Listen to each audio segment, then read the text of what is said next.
एक नेकी गर कोई बंदा करे, एक नेकी गर कोई बंदा करे, एक के बदले में उसको 10 मिले। মানুষের মধ্যে যখন মানুষ কোন নেক আমল করে একবার সুবহানাল্লাহ পড়ে, আল্লাহ বলেন মানুষ কৃপণ হইতে পারে, আমি কৃপণ না। মানুষ একবার সুবহানাল্লাহ পড়লে আমি তাকে 10টা নেকি তার আমলনামায় দিয়ে দেই। তো ডান কাদের ফেরেশতা, তোমার উপর আমার হুকুম হলো মানুষ নেক আমল করার সাথে সাথে তুমি 10টা নেকি লিখে রাখবা। আল্লাহ তাআলা আমাদের 2 কাঁধে 2টা ফেরেশতা দিয়ে দিয়েছেন, ঠিক কিনা জোরে বলেন? 2 কাঁধে 2টা ফেরেশতা। একজনের ডান কাদের ফেরেশতা লেখে নেকি, বাম কাদের ফেরেশতা লেখে বদি গুনাহ। কিন্তু 2 কাদের 2 ফেরেশতার উপর আল্লাহর 2টা নির্দেশ। ডান কাজের যে ফেরেশতা, এই ফেরেশতার উপর আল্লাহর নির্দেশ হলো, ও আমার ফেরেশতা, এই বান্দা যদি খালি একটা নেক আমলের নিয়ত করে, এখনো করে নাই, খালি নিয়ত করছে, নিয়ত করার সাথে সাথে তুমি 10টা নেকি লিখে রাখবা। সুবহানাল্লাহ। আর সে যদি কইরা ফেলেই, তাহলে एक नेकी गर कोई बंदा करे, एक नेकी गर कोई बंदा करे, एक के बदले में उसको 10 मिले। মানুষের মধ্যে যখন মানুষ কোন নেক আমল করে একবার সুবহানাল্লাহ পড়ে, আল্লাহ বলেন মানুষ কৃপণ হইতে পারে, আমি কৃপণ না। মানুষ একবার সুবহানাল্লাহ পড়লে আমি তাকে 10টা নেকি তার আমলনামায় দিয়ে দেই। তো ডান কাদের ফেরেশতা, তোমার উপর আমার হুকুম হলো মানুষ নেক আমল করার সাথে সাথে তুমি 10টা নেকি লিখে রাখবা। আল্লাহ ডান কাদের ফেরেশতা জিগায়, আল্লাহ এটা তো আমার উপর আদেশ, বাম কাদের ফেরেশতার উপর আদেশ কি? এই যে বারান্দার বাবারা, এই যে ভাইরা, তোমরা কথা বললে আমার কথার মনোযোগ নষ্ট হয়ে যায়। তোমরা মেহেরবানি করে তোমরা কথা বলো না, আমি লম্বা চোরা কথা বলবো না, অল্প কিছু কথা বলবো প্রয়োজনীয়। একটু ভাই, একটু 10 প্লিজ, আপনারা কথা বলেন না, একটু সাইলেন্ট হয়ে যায়, আমরা কথা বলেন না ভাই। কথা শুনতে থাকেন, দেখবেন যে কিছু নিয়ে বাড়িতে যেতে পারবেন। মাশাআল্লাহ মাশাআল্লাহ, আল্লাহ আপনি এই মজমাকে কবুল করেন, সকলে বলি আমিন। তো বাম কাদের ফেরেশতার উপর আল্লাহর নির্দেশ হলো, যদি কোনো বান্দা গুনাহ করে তো সাথে সাথে তুমি গুনাহ লিখতে পারবা না। কি করবা? তুমি ডান কাদের ফেরেশতার কাছে অনুমতি চাইবা। ডান কাদের ফেরেশতা যদি তোমাকে অনুমতি দেয় তাহলে তুমি লিখবা, কিন্তু লেখার বেলায় শর্ত আছে। তুমি দেখবা এই গুনাহগার ব্যক্তিটা 24 ঘন্টার মধ্যে তওবা করে কিনা।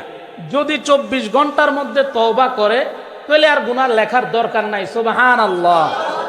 আর এইটাও যে লেখবা, এইটা লেখার আগে ডান কাদের ফেরেশতার অনুমতি নিয়ে নিবা। আর ডান কাদের ফেরেশতারে আল্লাহ অনুমতি দিয়ে দিছে, তুমি সে যে তোমারে জিগাইব, জিগানোর আগে তুমি আবার জিগাইবা তারে যে সে 24 ঘন্টার ভিতরে তওবা করছে কিনা। যদি তওবা কইরা ফেলে তাহলে তুমি বলবা এত 24 ঘন্টার মধ্যে তওবাই কইরা ফেলছে, তুমি আর লেখবা কি, লেখার দরকার নাই। সুবহানাল্লাহ সুবহানাল্লাহ। এটা আল্লাহর দয়া না? জোরে বলেন, আল্লাহর দয়া কি না? নেক আমল করার সাথে সাথে 1 এ 10, আর গুনাহ করার পরে লিখতে নিষেধ করছে। নিয়ম অনুযায়ী তো সাথে সাথে লেখার কথা, কিন্তু আল্লাহ বলছেন না, লিখবা না, ডান কাদের ফেরেশতার কাছ থেকে অনুমতি লইয়া লইবা। যদি অনুমতি দেয় তাহলে লিখবা। এখন দেখেন আল্লাহু আকবার, আল্লাহ কি বলেন দেখেন। এখন মনে করেন সকালবেলা আপনি আমের দোকানে আম কিনতে গেছেন, একটা আম কিনছেন, আরেকটা আম মনের ভুলে পকেটে লইয়া লাইছে। এরকম মানুষ আপনাদের এখানে নাই না? তোর মিছা কথা নাই? আছে? কম না বেশি? কম কম। নাই তো, থাকলে 2-1 জন। আচ্ছা, তো এখন মনের ভুলে যে একটা পকেটে নিয়ে লাইছে, এখন এই বাম কাদের ফেরেশতা জিগে এটা গুনাহ হইছে না সওয়াব হইছে? একটা যে কিনছে আর একটা যে না কইয়া পকেটে লইছে, এই যেটা লইছে এটা কি কিনা হইছে না চুরি হইছে? এই চুরি করা সওয়াব না গুনাহ? জোরে বলেন।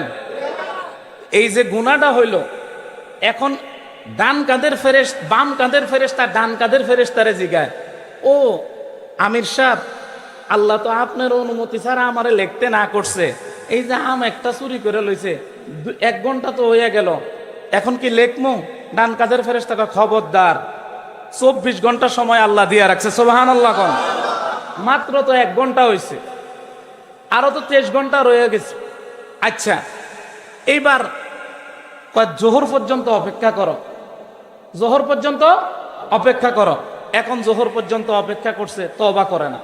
আবার ডান কাঁধের ফেরেশতা বাম কাঁধের ফেরেশতা ডান কাঁধের ফেরেশতারে বলে, এখন তো জোহর শেষ হয়ে গেল, এখনো তো সে তওবা করে না। দাঁড়াও, জোহর শেষ হয়েছে, কি হয়েছে? আসর তো আছে। সুবহানাল্লাহ, আসর পর্যন্ত অপেক্ষা করো। আসরের সময় হয়ে গেছে, আসরের সময় পার, এখনো তওবা করে না। আবার ওই বাম কাঁধের ফেরেশতা জিজ্ঞাসা করে, কিও আসর তো শেষ, এখনো তো তওবা করে না। রাখো, মাগরিব রয়ে গেছে। সুবহানাল্লাহ, মাগরিবের সময় একই প্রশ্ন, আবার উত্তর একই। এশারের সময় এখনো তওবা করে নাই, উত্তর সেটাই। ফজর হয়ে গেছে, উত্তর সেটাই। এবার 24 ঘন্টা যখন হয়ে গেছে, এখনো সে তওবা করে না। বাম কাঁধের ফেরেশতা ডান কাঁধের ফেরেশতারে জিজ্ঞাসা করে, ও আমির সাহেব, এখন তো 24 ঘন্টা হয়ে গেল, এখনো তো সে তওবা করলো না, এখন কি করব? ওই ডান কাঁধের ফেরেশতা বলে, আরে বাম কাঁধের ফেরেশতা, তুমি খবরদার, আল্লাহ বলছেন একটা নেক আমল করলে 10টা লিখতে, কিন্তু সে যখন গুনাহ করে ফেলছে, তুমি একটা গুনার বিনিময়ে 10টা গুনাহ লিখতে পারবা না, একটা গুনার বিনিময়ে তুমি একটাই লিখবা। সুবহানাল্লাহ, একটা গুনার বিনিময় একটাই লিখবা। আল্লাহর কত দয়া যে 24 ঘন্টা সময়ের পরে তারে গুনাহ করার পরে 24 ঘন্টা সময় দিছে, 24 ঘন্টায় তওবা করে নাই।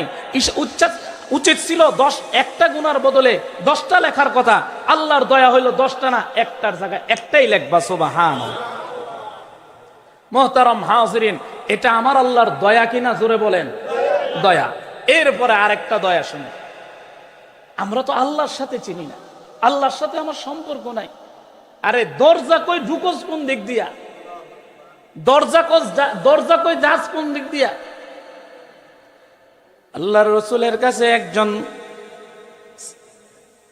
মসজিদে নববীর মধ্যে একজন সাহাবী এইভাবে চাদর মোড় দিয়ে আসছেন, আর সাহাবীর মাথার উপরে একটা মা পাখি উড়তে উড়তে কিচিরমিচির করতেছে। মা পাখি, আল্লাহর রাসূল বলতেছেন, ও আমার সাহাবী, এই যে মা পাখি কিচিরমিচির করতেছে, কেন করতেছে? তুমি কি চাদরের ভিতরে তার বাচ্চাগুলি কি লুকায় আনছো কিনা? আমার কথাটা বুঝছেন আপনারা? আল্লাহর রাসূলের কাছে একজন সাহাবী আসছে মসজিদে নববীর মধ্যে, সাহাবীর গায়ের মধ্যে চাদর দিয়া মোড়ানো, আর ওই সাহাবীর পিছনে পিছনে উড়তে উড়তে একটা পাখি আসছে। সাহাবী, আল্লাহর রাসূল দেখতেছে সাহাবীর মাথার উপর পাখি কিচিরমিচির করতেছে, উড়তেছে, কিচিরমিচির করতেছে। আল্লাহর রাসূল ওই সাহাবীরে জিজ্ঞাসা করলো, ও আমার সাহাবী, তুমি কি এই মা পাখির বাচ্চাগুলিকে কি তুমি নিয়ে আসছো কিনা?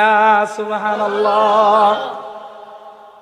ওই সাহাবী বলে, হ্যাঁ হ্যাঁ ইয়া রাসূলুল্লাহ, এই পাখির অনেকগুলি না পাখির ছানা ছিল, বাচ্চা ছিল, আমি আসার সময় নিয়ে আসছি, আমি এগুলোকে পালবো। আল্লাহর রাসূল বলতেছেন, ও আমার সাহাবী শুনো, এই মা পাখিটা তার বাচ্চাদেরকে কত মহাব্বত করে জানো? তুমি যে তার বাচ্চাগুলি নিয়ে আসছো, তিনি এই পাখি যে মসজিদে নববীর মধ্যে আসলে তাকে অন্য সাহাবীরা ধরবে, কেউ তাকে আটকায় রাখবে, এই দিকে তার কোনো খেয়াল নাই। সে পিছনে পিছনে তোমার মাথার সাথে সাথে উড়তে উড়তে আমার সামনে পর্যন্ত চলে আসছে। সুবহানাল্লাহ। তুমি এই পাখির মা তার সন্তানকে যেমন মহাব্বত করে, যেমন ভালোবাসে, তার চেয়ে হাজার হাজার কোটি কোটি গুণ বেশি ভালোবাসে আল্লাহ তার বান্দাকে। সুবহানাল্লাহ, সুবহানাল্লাহ। নবী বললেন, ওই পাখির বাচ্চাগুলিকে ছেড়ে দাও। নবীজির কথার সাথে সাথে ওই সাহাবী তার পাখির বাচ্চাগুলিকে ছেড়ে দিয়েছে। ভাই, আমি বুঝাইতে চাইতেছিলাম, এই কবরওয়ালা যিনি শুয়ে রয়েছেন, আহমদ চান ফকির রহমতুল্লাহ আলাই, আল্লাহর একজন ওলি, আল্লাহর খাস বুজুর্গ বান্দা। আজকে উনার একটা দরবারে আমরা সবাই উপস্থিত হয়েছি। উনি কেমন নেককার ছিল, ইমানদার ছিল, উনার কারণে আজকে আমরা কত মানুষ এখানে জমা হয়েছি। উনার কবরে তো উনি শুয়ে আছেন, কিন্তু আমি আপনি কি আমল করতেছি, কি নিয়ে কবরে যাব, কি নিয়ে যাব গো বাবা, কি নিয়ে যাব? কবরে যাওয়ার সাথে সাথে তিনটা প্রশ্ন করবে। মার রব্বুকা, তোমার রবকে। এক নম্বরে প্রশ্ন করবে, রবের প্রশ্ন, তোমার রবকে। যে আল্লাহ আমাকে সৃষ্টি করেছেন, যে আল্লাহ আমাকে 3 বেলা সুন্দর মতো খাওয়াচ্ছেন, যে আল্লাহ আমাকে ঠান্ডা পানি পান করাচ্ছেন, যে আল্লাহ আমাকে চোখ দিয়েছেন, হাত দিয়েছেন, নাক দিয়েছেন। ডাক্তারের যিনি আইসিইউর মধ্যে আছে, হাসপাতালের মধ্যে, তারে যায় জিজ্ঞাসা করেন না তুমি কি অবস্থায় আছো,